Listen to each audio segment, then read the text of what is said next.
Okay, blessed day mga kamasa. So, nandito po ako, ang inyong kasisi, bumabati. Today is Saturday, katapusan na ng buwan.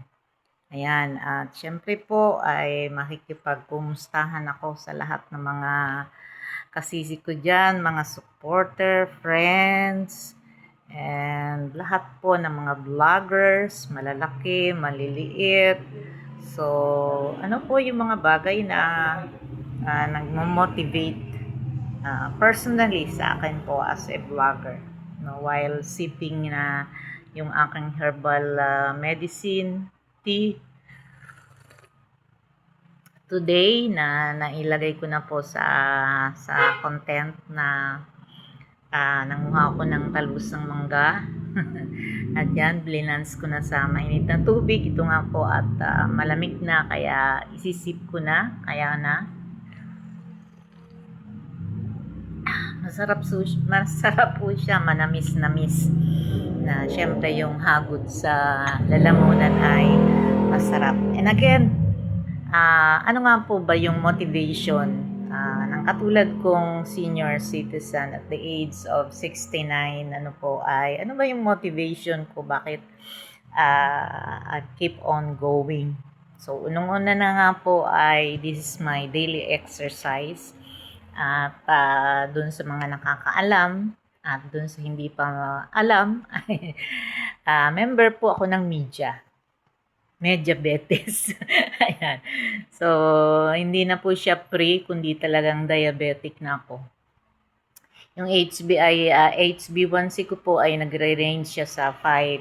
So, ibig sabihin ay hindi siya talagang diabetic na. So, I have my maintenance. Ayan. At talagang, yun po, talagang minamanage ko. But despite of that, ay meron din po ako mga complications like eye retinopathy. Ito pong ano na to ay very blurred. Kahit po nakasalamin na ako, blurred pa rin. Pero blessed by God, pag gumagamit ng CP dahil naka-black background siya. So, kayang magdudot. Po. And that is one of my motivation, nga po, bilang isang senior citizen. At sabi ko nga, ay having these complications,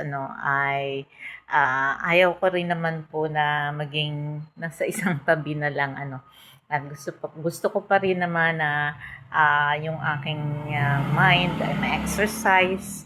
And also physically na-exercise ako, pangunguha nga nitong talbos ng mangga na ito, pinawisan na ako eh. Kaya, ayun po yung motivation ko.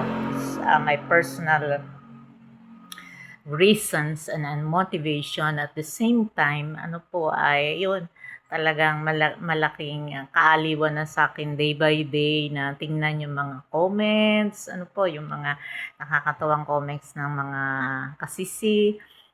Thank you very much po na na-appreciate ko. And it is my blessing. It is my blessing na nasa mundo ng Meta World. And thank you for this apps, thank you for this world, na kami bilang mga Centennial ay kaya pa rin na makipag-compete. Ayan. So again, sabi ko na, and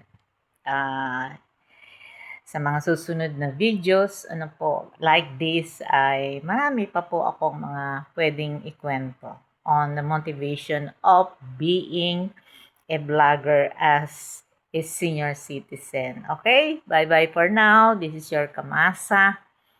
Ang akin pong sa Facebook at meron din po akong page.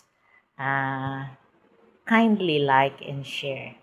Bye-bye. Bye-bye. Bye-bye. God bless. God bless. God bless.